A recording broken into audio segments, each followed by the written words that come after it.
நாம இந்த வீடியோல பார்க்க போறது மஸ்ஜித் இஹ்லாஸ் சுன்னத் ஜமாத் மசூதி பத்தி தான். இந்த மசூதி எங்க இருக்கு, இந்த மசூதியின் வரலாறு, இதுல இருக்கிற பிரச்சனை என்னங்கறத பத்தி தான் பார்க்க போறோம். வீடியோவை ஸ்கிப் பண்ணாம பாருங்க, சின்ன விஷயங்களை பெரிதுபடுத்த கூடாதுங்கிறது புரியும். வணக்கம், காஸ்மிக் லைவ் சேனலுக்காக சதீஷ்.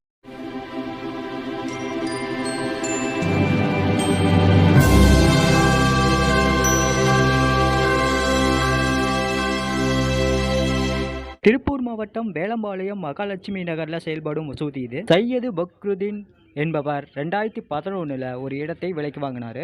அப்பகுதியை ஜமாத்துக்கு அளிக்க அவர்கள் ஒரு சிறிய மசூதியை அங்கு கட்டினர். 2012 பிப்ரவரியில அங்கு தொழுகை தொடங்கப்பட்டது. அடுத்த சில மாதங்கள்ல அந்த பள்ளியை தமிழ்நாடு வக்ஃப் வாரியத்தின் கண்காணிப்பில் ஒப்படைக்கப்பட்டது. இந்த நிலையில் அங்கு குடியிருப்போர் நலசங்கத்தைச் சேர்ந்த இளங்கோவன் சார்பில் ஒரு வழக்கு தொடரப்பட்டது. பள்ளிவாசல் கட்டும்போது இது வழிபாட்டு தளம் என்பதற்கான அனுமதியை மாவட்ட ஆட்சியரிடம் பெறவில்லை என்பதால் மசூதியை மூடும் நிலை வந்தது. எதற்கு அனுமதி வழங்கப்பட்டதோ அந்த நோக்கத்திற்காக மட்டுமே நீங்கள் அதை பயன்படுத்த வேண்டும் என்று தீர்ப்பு வந்தது. இதற்கு இஸ்லாமியர்கள் எதிர்ப்பு தெரிவித்தனர். பதட்டமான நிகழ்வு இந்த மசூதியை வைத்து நடந்திருக்கிறது. இந்த மசூதி தொடர்பாக பல தகவல்கள் வாட்ஸ்அப்பில் பரவி பதட்டமான சூழல் உருவாகி இருக்கிறது. இஸ்லாமிய எதிர்ப்பில் பல ஆண்டுகள் இப்படியே சென்ற நிலையில் 2016 நீதிமன்ற உத்தரவை செயல்படுத்தாத மாவட்ட நிர்வாகத்தின் மீது நீதிமன்ற அவமதிப்பு வழக்கு தொடரப்பட்டது. அமைதியான முறையில் தொழுகை நடத்துகிறோம், சரியான முறையில் எல்லாம் செய்திருக்கிறோம் என்பது இந்த மசூதிக்கு ஒருவரின் வாதம். இந்த விவகாரத்தில் ஒரு விதிமீறல் விவகாரத்தை